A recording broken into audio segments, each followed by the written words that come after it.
에베소서 4장 7절로 12절까지 말씀 같이 보겠습니다. 우리 한 목소리로 같이 읽습니다. 시작. 우리 각 사람에게 그리스도의 성령으로 분량대로 은혜를 주셨나니 그러므로 이르기를 그가 위로 올라가실 때 사로잡힌 자를 사로잡고 사람들에게 선물을 주셨다 하였도다. 올라가셨다 하였은즉 땅 아래 곳으로 내리셨던 것이 아니면 무엇이냐.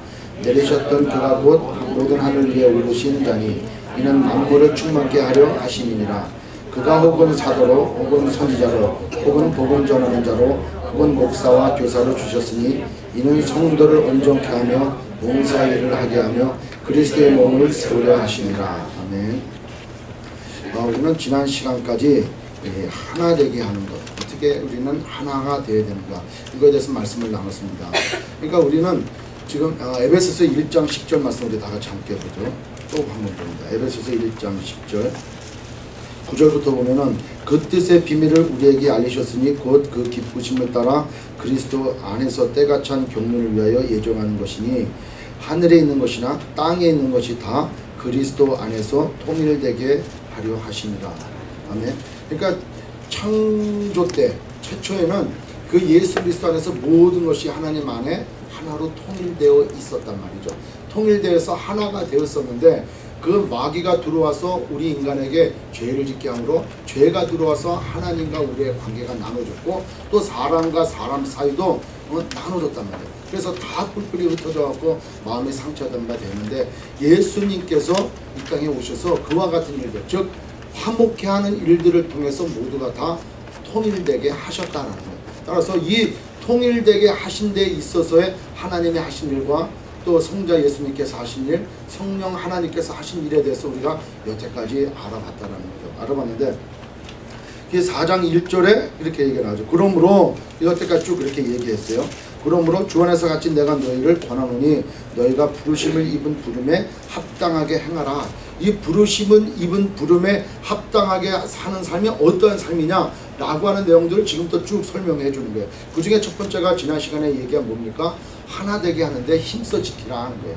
근데 왜 우리가 하나가 되어야 되느냐? 왜 하나가 되어야 된다고 그랬어요? 4절에 보니까 몸이 하나고 성령도 하나고 너희가 부르심이 한 소망도 하나라는 거예요. 그 다음에 또 뭐예요? 또 5절에 주도 하나고 믿음도 하나고 세례도 하나다. 그러면 그와 같이 하나가 되는데 하나님이신 한 분 하나님이신 안에 그 모두가 다 하나가 되어야 되는데 그러면 하나 되는 방법이 뭐냐? 하나 되는 방법이 어떤 우리가 하나가 됩시다. 우리 진짜 모든 걸 다 내려놓고 소명교회에서 우리가 하나가 됩시다. 그럽시다. 막 이렇게 된다고 해서 하나가 되는 게 아니고 여기서 뭐라 그래? 결정적인 것 딱 하나, 하나님의 사랑 안에서 하나가 된다. 아멘. 그 하나님의 사랑 안에서 하나가 되어야 되는데 그 하나님의 사랑이라는 게 바로 뭐냐? 내 내부적으로는 겸손하고 온유한 마음을 가지라는 거예요. 겸손하고 온유한 마음을 갖고 또 대인의 관계에 있어서는 어떻게 합니까? 오래 참고 또 사랑 가운데서 서로 용납하라는 거예요. 그런 가운데서 평화가 넘치는 그 평안에 매는 줄로 하나가 되도록 하는데 이와 같이 하나가 되도록 성부 하나님께서 택하시고 예정하시고 그 예정에 따라 예수 그리스도께서 이 땅에 오셔서 우리의 구원을 위하여 십자가에 달려 돌아가시고 구원 승천하심으로 우리에게 구원을 이루어 주셨죠. 그리고 성령 하나님께서 그것을 확증시켜 주시고 보증시켜 주셨다는 거예요. 이렇게 우리가 하나가 되도록 하나님께서 그와 같은 일을 하셨으니까 너희들도 이렇게 주도 하나고 그 다음에 믿음도 하나고 세례도 하나고 또 뭐예요? 또 한 성령 안에서 우리 모두가 한 몸이고 다 한 소망 안에서 한 부르심을 입었으니까 너희들은 그렇게 하나가 되게 해주신 하나님의 뜻을 따라서 하나가 되도록 힘써 어떻게 지키라. 여기서 힘써 지키다라는 것은 아주 우리 한번 힘씁시다 이게 아니고 내가 어떻게든지 힘쓰려고 서둘러서 이제부터 해봅시다 이렇게 하고 힘써 지키라. 그것을 유지할 수 있도록 꼭 붙들라라는 거예요. 자, 그렇게 얘기하다가 오늘 7절 이하에 또 말씀을 하나 해주시고 계세요. 영어 성경에 보니까 첫 번째 단어가 뭐로 나옵니까? 영어 성경에 보니까 but 이렇게 나와요. but. 우리가 진짜 이 에베소서 보면서 이 단어 하나하나를 가끔 볼 때가 있어요. 어떤 거는 but, 어떤 거는 therefore, also 이렇게 본단 말이에요. 근데 여기에 하나가 되라. 하나님도 하나시니 곧 만유의 아버지시라 만유에 계시고 만유를 통일하시고 만유 가운데 계시도다. 지금 통일이라는 거, 교회의 통일이란 그런 주제를 가지고 설명을 하다가 갑자기 7절에 가고 다르게 돼요. 그러나 이렇게 얘기해. 그러나 그러면 이게 지금 하나가 되는데 그러면 또 다른 요소가 있는가? 예, 그러나 이렇게 얘기 나와요. 그리고 이어서 어떤 단어가 나오면 to each one of us 이렇게 나와요. each one of us, 우리들 각 사람에게 이런 말이 나와요. 그러면서 이어지는 말이 우리 각 사람에게 그리스도의 선물의 분량대로 은혜를 주셨다. 우리는 하나됨으로 이런 우리 힘써 지켜야 돼. 하나 되는데 겸손하고 온유하고 오래 참고 서로 사랑 가운데서 용납함으로 우리는 평안에 매는 줄로 사랑 가운데서 사랑 안에서 하나 되길 힘써야 되는데 이렇게 하나 되고 하나 되도록 통일되도록 힘쓰는 것이 어떠한 일률적으로 가자, 어떤 동일성을 가자, 획일화된 방법으로 가자. 마치 공장의 기계에서 뭘 찍어내듯이 붕어빵 찍어내듯이 그냥 다 똑같은 붕어빵이야. 생긴 것도 똑같고 모양도 크기도 똑같고 다 이런 붕어빵을 만드는데 하나가 되자라고 얘기하는 게 아니고 이 하나가 되는 이 교회 안에 이 통일된 우리 그 하나 안에 원액의 다양성이 존재한다라는 거예요. 그래서 오늘 말씀의 제목이 공동체 안에서의 다양성이다라는 거예요. 자, 그러면 7절에 보니까 우리 각 사람에게 그리스도의 선물의 분량대로 은혜를 주셨다 이렇게.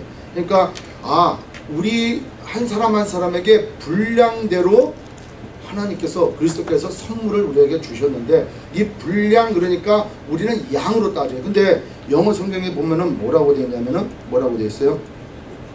7절 그 부분에 보니까 as Christ apportioned it이래. apportioned이 할당하다, 나눠주다는 거예요.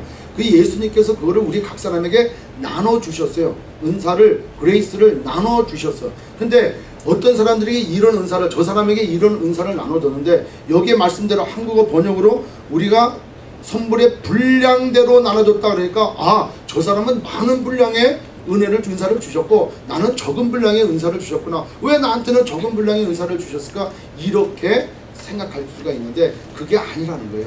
그게 아니고 여러분 사도 바울은 지금 우리 여러 가지 이 교회의 비유를 예수 그리스도는 머리고 우리는 몸입니다. 이렇게 비유하고 교회는 바로 예수 그리스도의 몸입니다. 그리스도가 이 몸입니다. 이렇게 설명을 하는데 몸으로 자꾸 비유를 해요. 그러니까 우리가 마치 한번 몸으로 생각해 보면은 어떤 사람은 눈의 역할을 하는 사람이 있고 어떤 사람은 코의 역할을 하는 사람이 있는 거예요.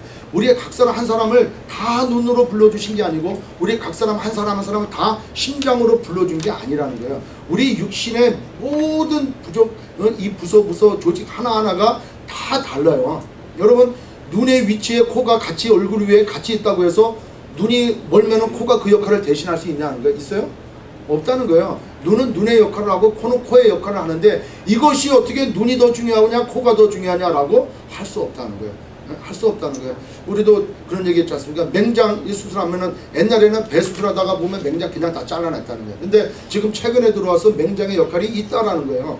맹장의 역할이. 그러니까 우리 육신의 몸은 하나님께서 하나도 버리도록 이거 쓸데없는 것들은 만들어 놓은 육신이 하나도 없는 거예요. 네? 그 모양대로 그 쓰임대로 다 쓸모가 있기 때문에 하나님께서 만들어 놓으신 거예요. 그래서 여러분 좌우측에 계셔서 이 쓸데없는 놈 이러면 절대 안 되는 거예요. 좌우측에 계신 분들하고 인사 나누세요. 미안합니다. 죄송합니다. 나한테 뭔지 몰라도 내 마음에 안 든다고. 그래서 교회에 들어와가지고 내 마음에 안 든다고 이런 쓸데없는 놈 저 사람은 교회 좀 안 나왔으면 좋겠어 이러는 거 아니라는 거예요. 왜? 하나님께서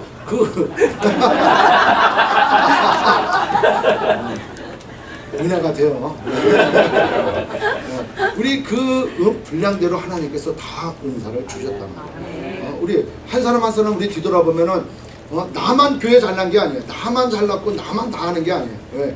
지금도 이 새벽에 우리가 교회 나와서 예배드리지만 기도하지만 정말 밤새서 기도하는 분이 있기에 우리 교회가 안정적으로 또 힘있게 가는 게 있는 것이고 또 우리가 밥 먹기 위해서 애쓰지만 그 먹는데 그 뒤에서는 누군가가 또 열심히 요리하고 조리하는 게 다 있는 거예요. 그러니까 우리 모든 사람들은 그분 한 분 한 분이 없으면은 교회가 제대로 쓸 수가 없다라는 거예요. 가정에서도 마찬가지. 따라서 그 분량대로 주셨다라고 하는 것은 양으로 줘서, 어떤 사람은 하나님께서 많이 사랑하셔서 많이 주는 게 아니고, 어떤 사람은 쟤는 그냥 어쩔 수 없이 태어난 애야, 그냥 계획도 없이 태어난 애야, 그래서 은사를 조금 줘, 이런 게 아니라는 거예요. 예? 어떤 사람은 발가락의 위치가 있고, 어떤 사람은 눈의 위치가 있고, 어떤 사람은 손의 위치가 있고, 어떤 사람은 손톱의 위치가 있는 거고, 다 있는 거예요. 근데 그거 하나하나가 다 소중하고 반드시 필요한 것이다. 예? 반드시 필요하다. 그 다음에 주신 선물이 다 다르다. 말씀드린 대로 주신 선물이 다 다르고 다 소중하고, 근데 이것을 누가 주셨다? 네, 그리스도가 주셨다는 거예요. 우리가 준 게 아니에요. 집사님 이번에 좀 뭐 좀 해주세요. 그러면 난 못해요. 내가 보니까 뭐 집사님 그런 은사가 있는 것 같은데 이거 한번 해보라고, 이렇게 해서 우리가 주는 게 아니라는 거예요. 하나님께서 우리 각 사람에게, 각 사람 한 사람 한 사람에게 하나님께서 그 사람에게 맞는 그 은혜를, 은사를 다 선물로 주셨다라는 거죠. 따라서 다 다르다. 그러나 주님께서 주셨다. 자, 이렇게 7절의 말씀을 딱 이렇게 말씀하다가 갑자기 8절에 뭐라 그래? 그러므로 이르기를, 이거 지금 얘기가 전혀 다른 방향으로 더 가고 있어요. 우리가 사도행전 2장을 또 설명할 때 그랬어요. 1장을 설명할 때, 1장을 설명할 때도 사도 바울이 그 1장, 우리 한번 17절 한번 보죠. 그러면 예를 들어서 한번 봅니다.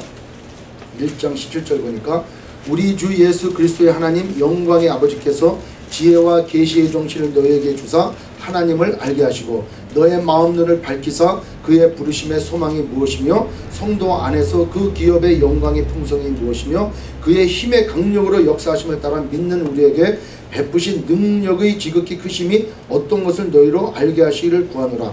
그렇게 하고 다른 얘기를 나가는데 갑자기 거기에서 20절은 뭐예요? 그 능력이 또 이렇게 얘기가 나와요. 그러니까 2장에도 그렇고 3장에도 그렇고, 그러니까 사도 바울이 그 쓰신 그런 서신서에 보면은 어떤 이 얘기를 이렇게 쭉 진행해 나가다가 어떠한 단어, 어떠한 지역에 가면은 그거에 대해서 그가 감동받은 게 있고, 이게 너무 중요하다 생각하고 그거에 대해서 보충 설명을 해야 될 필요성이 있을 경우에는 뚝 떨어져서 그거에 대해서 다시 이렇게 설명을 하는 걸 볼 수 있어요. 그리고 원 상태로 들어가죠. 여기 보면 8절과 9절과 10절이 그와 같다는 거죠. 8절부터 10절을 보니까, 그러므로 이르기를 그가 위로 올라가실 때 사로잡힌 자를 사로잡고 사람들에게 선물을 주셨다 해도다. 올라가셨다 하였은즉 땅 아래 곳으로 내리셨던 것이 아니면 무엇이냐? 내리셨던 그가 곧 모든 하늘 위에 오르신 자니 이는 만물을 충만케 하려 하심이니라. 그리고 11절에 가서 그가 혹은 사도로 7절과 11절로 이어진단 말이에요. 그 사이에 8절, 9절, 10절을 뒀어요. 왜 8절, 9절, 10절을 뒀냐 하니까, 우리 각 사람 한 사람에게 그 은사대로 분량대로 하나님께서 은사를 주셨는데, 그 주신 이가 바로 누구라 그랬어요? 예수 그리스도시다. 그렇다면 예수 그리스도는 그 선물을 주실 만한 사람이냐? 예수 그리스도가 그렇게 선물을 주시는 그분은 과연 누구냐? 이렇게 지금 보충 설명하는 거예요. 예수님이, 예수 그리스도께서, 그리스도 예수가 선물을 주시는데 그분은 바로 구약에서 예언되어 있던 바로 그분이다. 그래서 시편 68편 18절을 예를 들어 설명한다. 그럼 우리가 빨리 시편 68편 18절로 가봐야 돼. 근데 18절을 가는데 성경을 안 보고 앞에만 바라보고 있으면 안 된다고 그랬어요. 그죠? 앞에 띄워줘도 우리는 성경을 찾아봐야 돼. 시편 68편 18절. 자, 이거 같이 있습니다. 시작. 주께서 높은 곳으로 오르시며 사로잡은 자를 끌고 선물을 인간에게서 또는 패역자 중에서 받으시니 여호와 하나님이 저희와 함께 거하려 하심이로라. 자, 왜 이 시편 68편 28절을 그대로 갖다가 인용했는데 달라진 게 있다면 무슨 말이에요? 또는 패역자 중에서 받으시니, 여기는 받으시니라고 기록이 되어 있고, 우리가 오늘 읽은 에베소서 4장 8절에는 사로잡고 사람들에게 선물을 주셨다 했다. 여기는 주셨다라고 하고, 이 구약에는 받으시니 이렇게 표현을 하고 있다는 거죠. 자, 시편 68편은 다윗이 전쟁을 할 때마다 하나님께서 힘 주시고 능력 주셔서 이 다윗을 전쟁에 이렇게 승리케 하셨어요. 승리케 하셨는데 갑자기 그 승리에 대한 얘기가 쭉 이렇게 나오면서 그 하나님께서 이스라엘 백성들을 광야 땅에 애굽에서 불러내시고 광야 가운데 이렇게 여러 가지 승리를 주시고 또 다윗이 그 살아나갈 때 전쟁을 할 때마다 같이 함께 해주셔서 승리했단 말이에요. 이 표현은 어떤 표현이냐면은 여러분 전장에 나갔던 장군이 그 한 지역을 점령했어요. 그래가지고 그냥 하여튼 뭐 우리 군대가 갖고 승리했어. 그 승리한 장군은 돌아올 때 어떻게 돌아와요? 개선 장군으로 돌아오는 거예요. 그러면은 우리가 로마의 어떤 영화를 본다거나 또 특별히 그 배너 영화를 보면은 그 해전에서 승리하고 막 돌아오잖아요. 예? 그러면 그냥 그 수많은 관중들이 막 쫙 서가지고 막 환호성을 돌리고 막 열광을 하잖아요. 그러면 군대가 오하이를 딱 맞춰가지고 막 쫙쫙 들어올 때 얼마나 그냥 막 휘황찬란하게 들어오냔 말이에요. 그리고 왕 앞에 가고 왕으로부터 칭찬을 듣고 또 뭐 면류관도 받고 상을 받고 이러지 않습니까? 그리고 저 뒤따라오는 게 바로 뭐예요? 포로들 들어가요. 예? 포로들 들어오고 그 다음에 또 뭐예요? 전장에서 승리함으로 그 전장에서 빼앗아온 전리품들 이걸 다 가져오는 거예요. 그래서 그 왕이나 장군은 전장에서 승리함으로 취했던 모든 그런 전리품들을 나눠주는 거예요. 무슨 말씀인지 아시겠어요? 예, 그걸 다 잡아가지고 딱 나누고 그 다음에 승리함으로 인해 가지고 여기서 보면은 사로잡힌 자를 사로잡고 그 패역자 중에서 인간에서 선물을 받으면 승리자로서의 선물을 다 받으셔. 다 전리품들을 취하고 갔다는 거예요. 근데 이 시편 68편의 18절에 보니까 주께서 높은 곳으로 오르시며 여러분 주께서 높은 곳으로 오르셨다. 이 얘기는 바로 뭐예요? 내려오셨기 때문에 올라가셨다는 거 아니에요. 그죠? 그러니까 이 시편 68편의 28절에 보면은 요 갑자기 얘기가 주께서 높은 곳으로 오르셨다라고 하는 얘기는 언젠가 내려오셨다 하는데 그 성부 하나님께서 하늘 보좌를 내려놓으시고 내려오십니까? 아니라는 거예요. 그럼 누구의 이분이 바로 그리스도 예수 그리스도시라는 거예요. 예수님께서 내려오셨다. 그래서 전장 가운데 다윗과 같이 해서 전장을 승리케 해주셨다는 거예요. 아멘. 승리케 해주셨어. 다 이기시고 그리고 사로잡힌 자로 사로잡아 다 오실 때 그 다음에 하늘 보좌로 또 다 올라가시는 이 얘기를 이 다윗은 이런 전장 가운데 하나님을 찬양하면서 이렇게 시편의 내용을 기록했지만 이 성경은 누구의 감동으로 쓰여진 것? 성령의 감동으로 쓰여져. 나는 지금 상황을 내가 느끼고 바라보면서 하나님을 찬양하며 시를 썼지만 그 성령의 감동으로 성령께서는 앞으로 예수님 때 예수님이 이루실 그 일들을 그의 필체를 통해서 감동시켜 쓰여줌으로 그것이 하나의 예언이 되었다라는 것이죠. 아멘. 그러니까 많은 거예요. 선지서도 그렇고 모든 이 시편도 그러니까 선지서 우리가 읽지 않습니까? 많이 읽어도 그 선지서의 내용들도 그 당시의 여러 가지 환경들에 대해서 내가 하나님의 감동을 받고 계시를 받아서 기록을 했지만 그것은 자기가 앞으로 장래 후에 어떠한 일이 일어날 것을 가지고 쓴 것이 아니고 그때 상황에 대해서 하나님께서 말씀하신 내용을 썼지만은 이것이 나중에 성령의 감동에 의해서 예언이 되어져 버렸다. 장차 이루어질 일에 대해서. 그러니까 구약을 읽으면 신약을 볼 수 있는 거고 신약을 읽으면 구약을 볼 수 있다라고 하는 말이 거기서 나온다. 그러니까 그렇게 하나하나 써놓은 모든 것들을 우리가 하나 패할 수도 없는 거예요. 왜? 그거 하나 패하면은 저주를 받는다 그랬잖아요. 더하거나 빼지도 못하고 모든 것이 성령이 딱 왁구가 짜서 이루어지는데 이거는 누구에 의해서? 성령에 의해서 쓴 거예요. 그러니까 성경의 저자가 누구예요? 하나님이라는 거예요. 사람이 썼지만 사람을 자기도 모르는 가운데 그를 감동시켜 주셔서 그가 썼지만 그것이 곧 하나의 성경으로 되어져 버렸다는 것이죠. 아멘. 자, 그래서 여기에서 그러면은 여기서는 18절에 또는 패역자 중에서 받으시니 사로잡은 자를 끌고 선물을 인간에게서 또는 패역자 중에서 받으시니 그 높은 곳으로 오르시면서 그 점령한 지역으로부터 사람들로부터 그런 점령당한 사람들로부터 모든 전리품들을 받아서 이제 올라갔는데 이 에베소서 4장 8절에 7절에 나온 대로 죄송합니다. 8절에 대로 그가 위로 올라가실 때 사로잡힌 자를 사로잡고 사람에게 선물을 이제는 주셨다 하는 거예요. 그러니까 이 얘기는 같은 말이다 하는 거예요. 받았다 하니까 받았으니까 주는 거 아니에요, 그죠? 그러니까 뭐가 있으니까 주는 거니까 받았으니까 줬다는. 따라서 예수 그리스도께서 이 땅에 오셔서 모든 사단 마귀 원수 마귀를 다 파하시고 하늘보다 승천으로 올라가셔서 온 우주 만물을 통일케 하시고 그를 이루는 하나님의 백성들에게 그 은사대로 선물을 주셨다라는 거예요. 이해가 되세요? 네. 그러니까 이 얘기는 바로 이어져서 9절에 올라갔다 하였은즉 왜? 땅 아래 곳으로 내리셨던 것 아니면 무엇이냐? 내리셨던 그가 그 내려오셨던 그가 십자가의 사건을 통해서 사단마귀의 권세를 다 이기시고 뭐예요? 하늘 위에 오르신 자니 이는 만물을 충만케 하려 하십니다. 그런 권세를 하나님께서 주셨다는 거예요. 이게 어디 나왔어요? 아까 자 에베소서 1장으로 한번 다시 봐요. 그 능력이 1장 20절.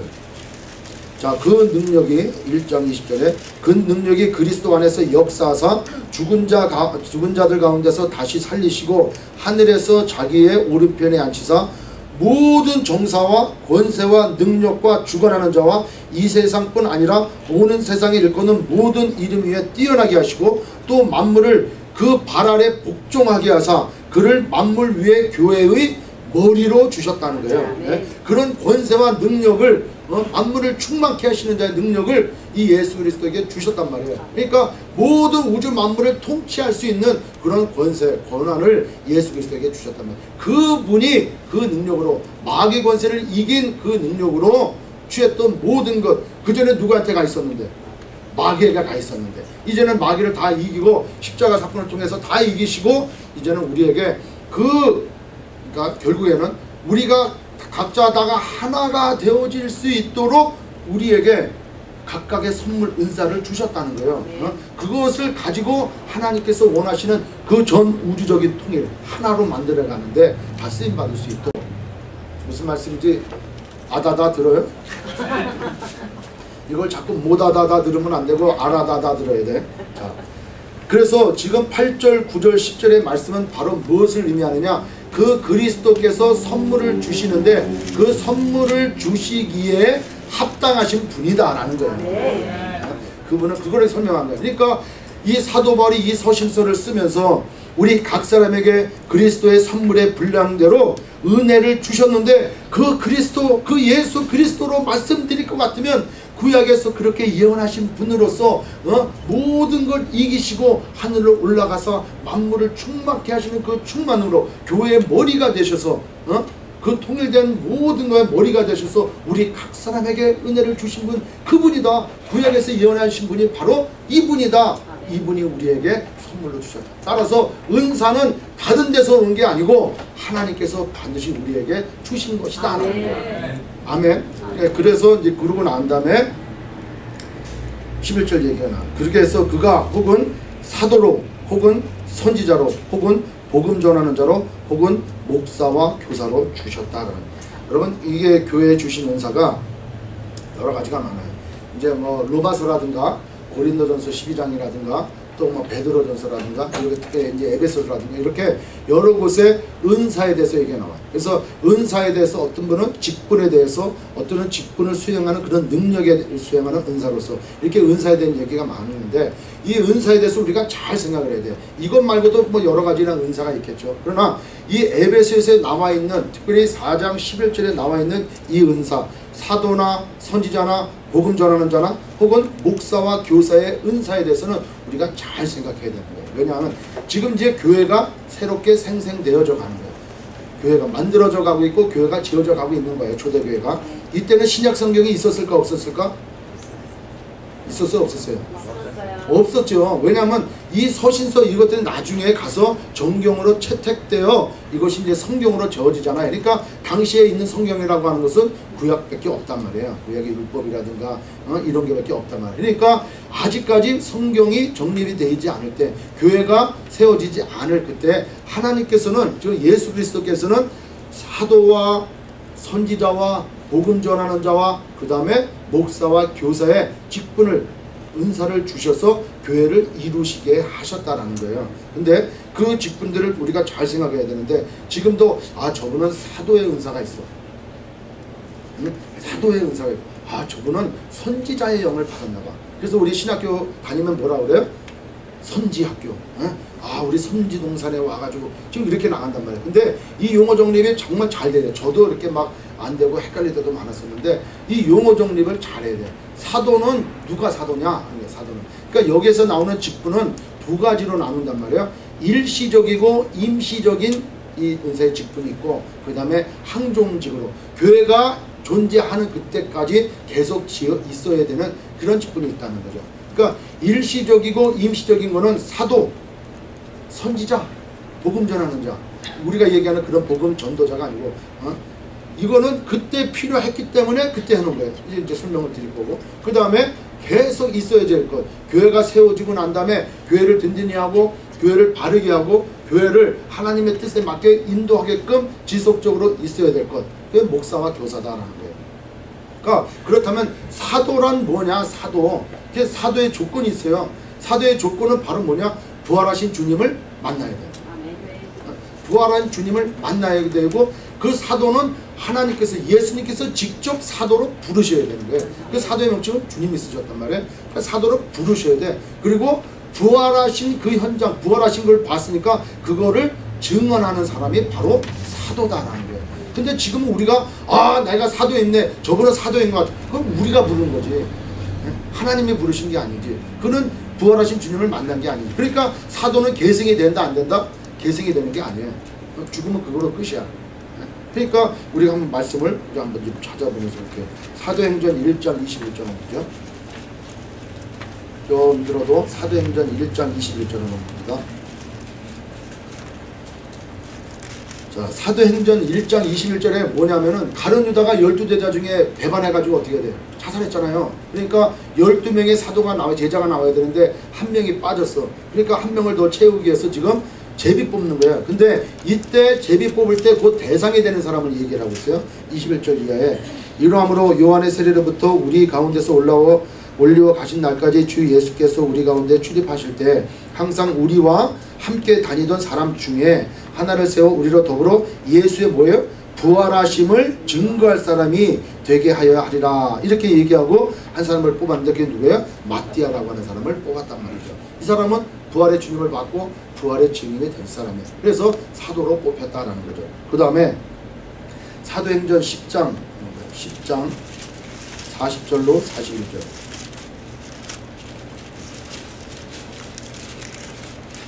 사도행전 10장 40, 41절은 이 고넬료가 이 환상 가운데 이 베드로를 초청해갖고 말씀을 드려야겠다 생각해서 고넬료 가정에 이 베드로가 왔어요. 와가지고 뭐라고 얘기하느냐? 40절에 하나님이 사흘 만에 다시 살리사 나타내시되 모든 백성에게 하신 것이 아니고 오직 미리 택하신 증인 곧 죽은 자 가운데서 일어나신 후 모시고 음식을 먹은 우리에게 하신 것이다.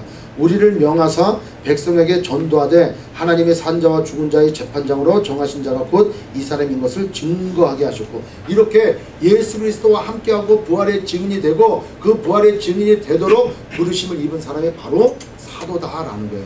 또 한 절 봅니다. 고린도전서 9장 1절.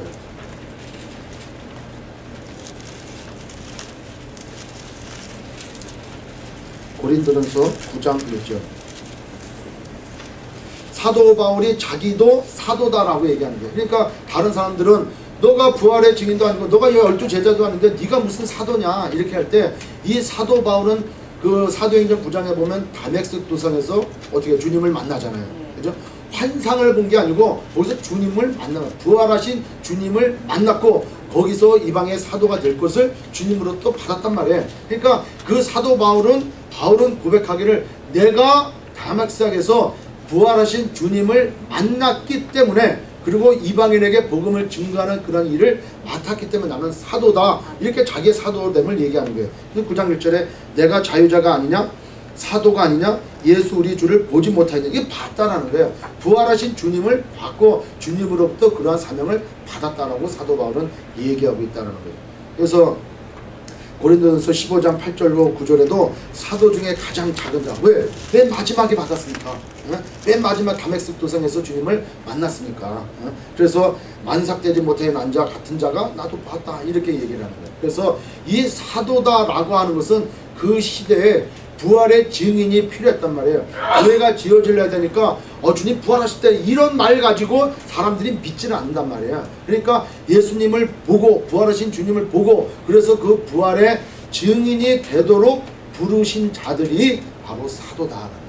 그래서 그 사람들이 다니면서 내가 그때 주님과 함께 했고 주님 십자가 달릴 때 내가 비록 그랬지만 주님 나를 만나주시고 다시 부활하신 주님을 만났다. 주님 부활하셨다. 죽지 않으시고 살으셨다. 이와 같은 증인이 필요하셨다라는 거예요. 교회가 세워질 때. 무슨 말씀인지 아시겠어요? 따라서 교회가 세워지고 난 후 초대 교회가 세워지고 난 후에 이 사도의 직분은 없어졌다는 거예요.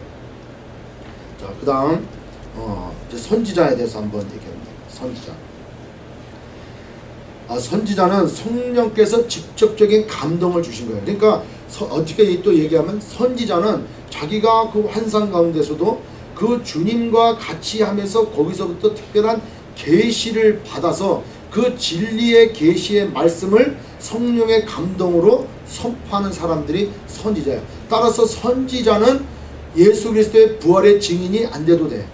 안 돼도 되지만 그러나 선지자로서의 부름받은 사람이 있단 말이에요. 이게 이제 이 성경에 나와요. 어디 나옵니까? 우리 한번 찾아볼게요. 사도행전 11장이죠.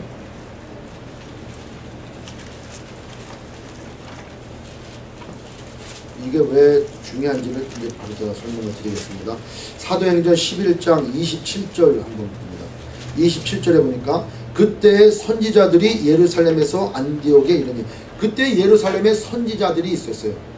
선지자들이 있어가지고 그들이 안디옥 교회에 있었고 안디옥 교회에도 선지자들이 몇 명 있었어요. 그리고 사도행전 20장으로 쭉 넘어가면 또 누가 얘기 나냐면 복음 전도자 빌립의 딸 넷이 있는데 다 예언하는 자다. 선지자라 하는 거예요. 그러니까 이 선지자는 진리의 말씀을 선포해서 교회에 하나님의 진리의 말씀이 어떻게 되느냐 그 계시가 유익이 되도록 선포를 했는데, 이것 또한 교회가 세워지고 나서 그 다음에 성경이 정립되어지고 난 후부터는 더 이상의 계시가 있을까 없을까? 없단 말이에요. 이거 우리가 잘 생각해야 돼. 자, 여러분 천주교회 가면 로마 캐톨릭 천주교회는 성경의 말씀 말고 또 누가 있어요? 교황의 계시가 있어. 예? 그 다음에 거기는 선지자가 따로 있어. 그래서 계시를 따로 받았다고 해가지고 한단 말이에요. 그리고 성모 마리아 잉태설도 이것도 계시받은 거라 그랬단 말이에요. 성경에 없거든. 예? 근데 이것을 하나의 계시로 받았는데 그래서 그를 선지자다, 선지자로서의 역할을 했다, 이렇게 되었단 말이에요. 그래서 초대 교회 때 이것 때문에 영적으로 굉장히 교회가 혼탁해질 때도 많았고 지금도 스틸 그런 사람들이 나타난단 말이에요. 내가 예수로부터 내가 계시를 받았다. 예? 종말의 때에도 내가 계시를 받았다. 나는 이 시대의 선지자다. 이런 사람들이 나타날까 안 나타날까? 있죠. 지금 우리 주변에도 있다니까요. 어떤 분들이 있어. 그냥 이상하게 생겨가지고 막 화장대 희한하게 해가지고 다니면서 자기가 선지자라는 거예요. 계시를 받고. 그래서 누구한테 기도해준대. 예? 은혜교회 월드프레스에다 가끔 나오잖아요. 그럼 뭐 얘기해도 안 가. 왜 자기가 선지자니까 어떻게 가겠어. 이렇게 정신없는 사람들이 있다니까. 그걸 알지를 못해. 그래. 그러니까 또 미혹당한 사람은 그 사람이 진짜 이 사람이 선지자의 영을 받은 모양이구나 해가지고 또 가만히 또 귀를 기울여. 또 그런가 보다 하고 또 따라.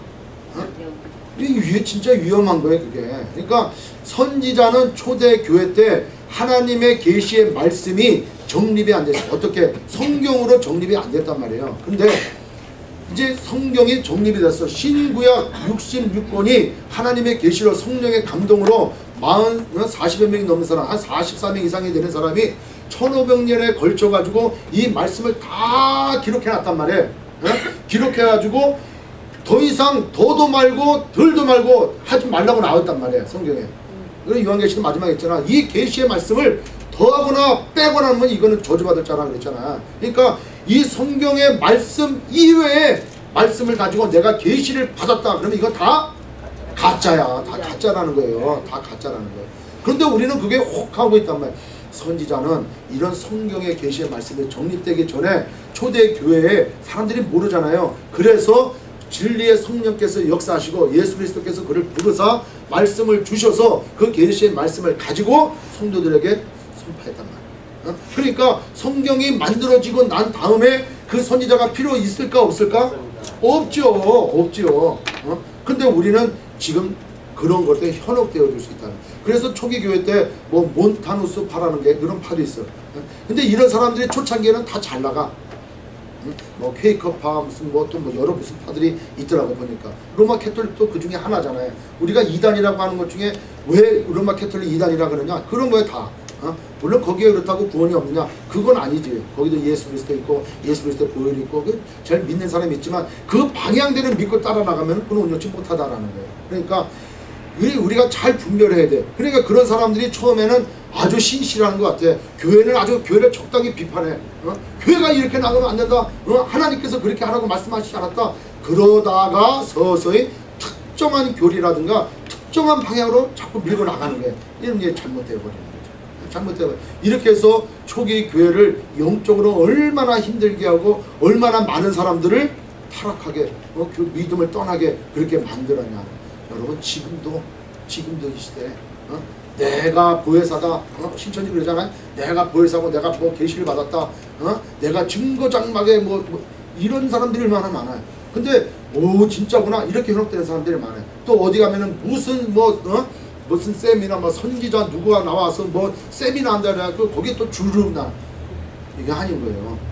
여러분 사도 선지자 더 있어 없어요? 없다는 거예요. 그건 다 성경에 나온 거로 말미암아 다 끝나.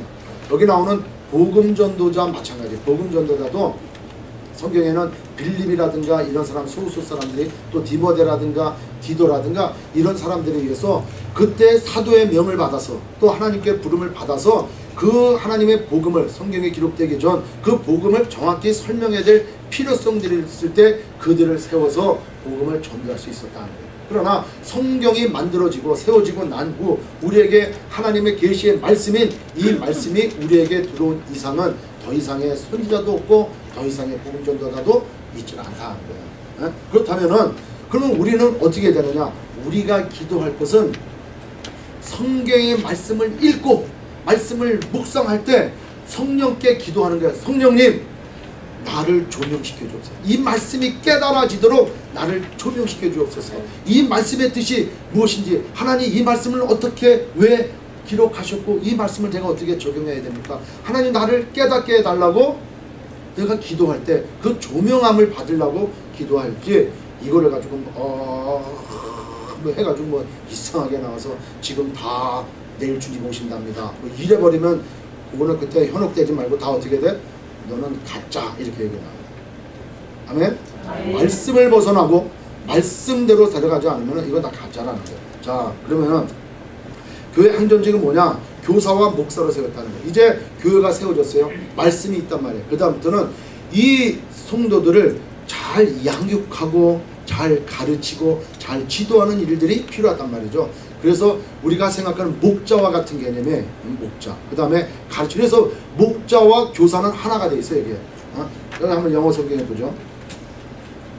다른 거는 자 11절에 영어 성경에 보니까 뭐라고 되니까 It was he who gave some to be apostles, 그 다음에 some to be prophet, some to be evangelist, 그 다음에 and some to be pastors and teachers. 그러니까 pastors and teachers 이 같단 말이에요. and로 같이 묶거든요. 그러니까 그녀는 목사와 교사가 한 직분이었어. 그러나 이제 시간이 지남에 따라서 성령께서 뭐 은사대로 어떤 분의 더 은사가 가르치는 은사가 더 많이 나타나고 어떤 분은 또 목회 또 은사가 더 나타나고 이렇게 됐단 말이에요. 그러나 목회와 이 목사와 티칭은 같단 말이에요. 근데 이렇게 이 교회를 세워주는 목사와 교사의 직분을 주셔서 성도들이 다른 데로 빠지지 아니하도록 주신 하나님의 말씀을 잘 가르쳐서 하나님의 원하시는 방향으로 이끌어 가도록 이렇게 직분을 주셨다는 거예요. 이 주신 이유가 바로 뭐예요?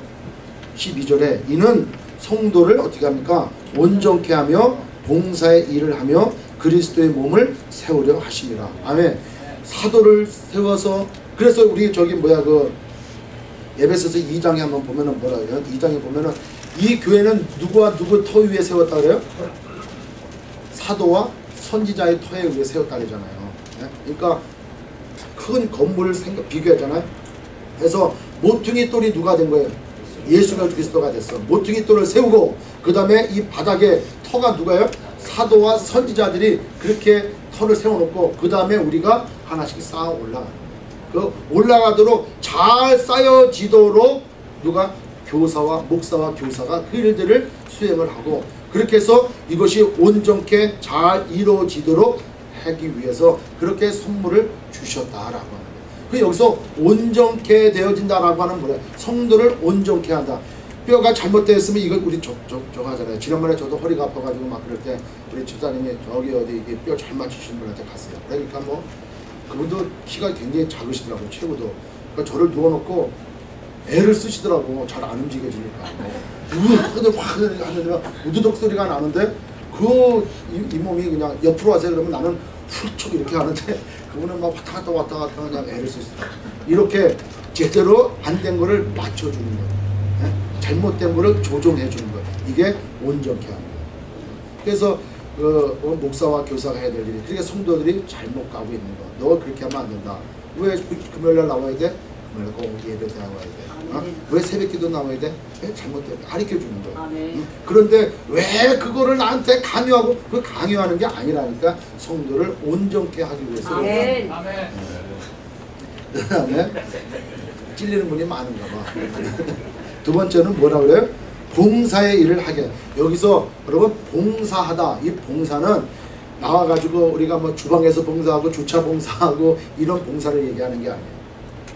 여기서 봉사라고 하는 의미는 말씀을 잘 가르쳐서 말씀에 깨닫게 하는 거예요. 자, 우리 그거 한번 봉사에 대해서 한번 찾아보도록 할게요. 고린도전서 3장 5절 한번 보세요. 고린도전서 3장 5절.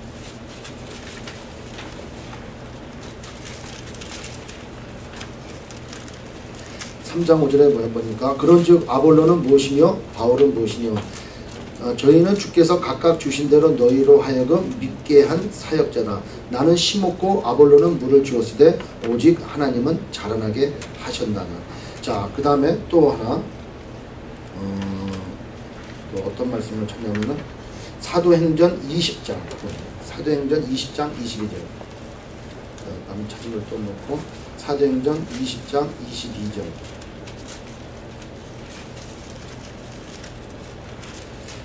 32절, 20장 32절, 사도행전 20장 32절. 지금 내가 너희를 주와 및 그 은혜의 말씀에 부탁하노니 그 말씀이 너희를 능히 든든히 세우사 거룩하게 하심을 입은 모든 자에게 기업이 있게 하려 함이라. 자, 이 봉사하다 의미는 그러니까 우리가 세 가지 얘기했어요. 온전케 하고 봉사일을 하게 하고 또 하나 뭐예요? 마지막에 그리스도의 몸을 세우려 하는 건데 그리스도의 몸을 세우게 하기 위해서 두 가지 방법이 있는데 그게 하나가 뭐냐? 하나는 성도를 온전케 하고 하나는 또 뭐예요? 봉사의 일을 하게 하는 거예요. 이 봉사는 해야 될 직분이 있다는 거예요. 해야 될 직분이. 그러니까 뭐 나는 목사로서 또 여러분 어떤 분은 또 교사로서 어떤 분은 또 뭐 복음 전하는 그런 또 전하는 저 사람으로서 또 뭐 어떤 각장 은사를 가지고 이렇게 한 손대접을 하고 이런 은사를 가지고 이 그리스도의 몸을 세워져 나가는 데 있어서 이 봉사하다는 말은 이렇게 섬기고 봉사하는 것도 물론 포함이 되겠지만 궁극적인 의미에서는 바로 뭐냐면 말씀을 바로 잘 가리켜라는 거예요. 그 위치에서 목사는 목사의 위치에서 또는 우리는 또 가족교를 나중에 세우고 구역을 세우지만 구역장으로서 우리가 또 오래 믿은 사람으로서 말씀을 가지고 잘 가르쳐지는 일에 우리가 힘을 쓸 때 그리스도의 몸으로 세워져 간다라는 거예요. 그러니까 그리스도의 몸은 뭘로 세워져 가는 거예요? 말씀으로 세워져 간다는 거예요. 말씀으로. 그러니까 내가 우리 담임 목사님이 누구를 이렇게 세운대, 뭐 찬양팀으로 세우고 누구를 또 세운대. 그래서 제가 세우는 게 아니고 누가 세우는 거예요? 하나님이 세우는 거고 하나님의 말씀으로 그 사람이 그걸 할 수 있도록 세워줘야 되는 거죠. 그래서 아까 읽은 게 그 말씀이라는 거예요. 골로새서 1장 28절에 그 말이 나왔죠. 골로새서 1장 28절. 자, 골로새서 1장 28절. 하나님이 그들로 하여금 이 비밀의 27절 우리가 그를 전파하여 각 사람을 권하고 모든 지혜로 각 사람을 가르치면 각 사람을 그리스도 안에서 완전한 자로 뭐예요? 세우려 합니다. 그러니까 말씀이 우리를 세워주는 거예요. 그러니까 여러분들이 교회에서 그리스도의 몸으로 하나하나 세워져 가는 것은 어떻게 교회에 나와서 열심히 봉사함으로 세워져 나가는 게 아니고 또 뭐 목사님이 너 이거 하나 너 집사님 이거 좀 하십시오. 우리 자매 이거 좀 하나 해줄래? 이렇게 해갖고 교회가 완전히 든든하게 세워져 나가는 것이 아니고 모여서 말씀을 가리키고 말씀을 배우고 말씀 가운데서 자기가 깨달아 이렇게 세워져 나간다는 거예요. 그렇게 해서 그리스도의 몸을 세워져 나가는 그 일들로 인해서 사도와 선지자와 복음 전하는 자가 직분을 받았고 그 다음에 목사와 교사가 돼서 그 일을 이루어 나간다. 그래서 성도로 하여금 교회가 세워져 나갈 수 있도록. 그래서 다음 주에 우리가 설명할 것은 다른 뭐냐? 그렇게 해서 우리 한 사람 한 사람이 자라나가고 교회가 자라나간다는 거예요. 아멘. 그러니까 따라서 우리가 오늘 말씀드렸던 여러 가지들의 올바른 은사와 또 그 은사를 왜 주셨나를 정확히 알고 있어야 우리가 헷갈리지 않는다. 또 교회 안에서는 일률적인 게 아니다. 동일한 걸 가지고 하는 건 아니다. 붕어빵을 만들어내는 것이 아니다. 왜 너는 나와 같은 믿음이 없느냐? 너 왜는 우리 교회는 이런 교회인데 너는 왜 그와 같이 못하느냐? 이렇게 하면 안 된다는 거예요. 모든 사람이 나와 같지 않아. 모든 사람이 나와 똑같은 은사를 받은 건 아니야. 그렇다고 여기서 얘기하는 은사는 우리가 믿음 안에서 어떻게 그리스도의 몸을 이루어져 나가는 데 있어서 필요한 은사지 믿음이 있고 없고는 아니라는 거야. 너는 왜 믿음 없냐? 이건 얘기할 수 있지. 너 왜 이렇게 게을르냐? 이건 얘기할 수 있지. 그러나 은사를 가지고 따지면 안 되는 거야. 은사를 가지고. 아니 저분은 왜 저런 은사를 줬고 나한테는 왜 은사를 안 줬나? 아 나도 철학기도 하고 싶은데 나는 왜 철학기도는 못 주고 맨날 잠만 주실까? 일어나면은 뭐 7시 오늘 이번에 새벽기도 가야지 작정을 했는데 누구 말대로 딱 일어나니까 10시 반 뭐 이러면 안 된다. 그게 아니고 은사는 다 각자 주셨다는 거예요. 그러나 그걸 가지고 비교하면 안 돼. 그러나 나는 교회 생활하는데 은사가 없어. 이것도 간첩이야. 그러잖아. 이건 간첩이야. 은사가 왜 없어요? 다 주셨다니까. 다 준 거야. 은사를 다 주셨어. 근데 그걸 내가 자꾸 안 하려고 하는 거예요. 하나님께서는 그리스도의 몸을 하나 된 우리가 힘써 지켜야 되지만 그 안에 다양한 여러 가지 은사를 주셔서 그것을 서로 잘 융합되게 가게끔 하셨다는 거예요. 그러니까 그 다양성 가운데서 다름으로 인해 가지고 갈등이 있을 수 있을까 없을까요? 갈등이 있을 수 있죠. 그게 정상인 거예요. 왜? 그 다양성은 살아있고 그 생명력이 있기 때문에 그 유기적으로 움직이기 때문에 갈등이 있을 수가 있다는 거예요. 그래서 그런 갈등이 있을 때마다 또 그 가운데서는 우리가 겸손하고 온유하고 오래 참고 사랑으로 자꾸 이렇게 묶어서 하나 되도록 그렇게 해야 된다. 아멘. 여러분 오늘 말씀을 들으면서 그렇다면 이 은사가 뭐 여러 가지 이제 많은 걸 또 나중에 우리가 설명하겠지만 내가 받은 은사가 뭔가 또 하나님께서 나에게 은사를 주셨는데 나는 그 받은 은사를 외면하고 쓰지 않는 게 뭐가 있는가? 나는 정말 이 몸된 교회 하나 되게 하는데 나는 얼마나 노력하고 있는가? 아니면 나는 정말 갈등의 요소인 바로 주체가 내가 되고 있지 않는가? 이런 걸 생각하시면서 하나님께서 허락하신 이 수목교회 든든히 세워져 가는데 또 여러 가지 다양한 은사를 가지고 하나가 되게 하는데 통일되게 하는데 저희 여러분들이 마음껏 쓰임받고 또 힘써 지키시는 저희 여러분 되시기를 주의 이름으로 축원합니다. 기도하겠습니다.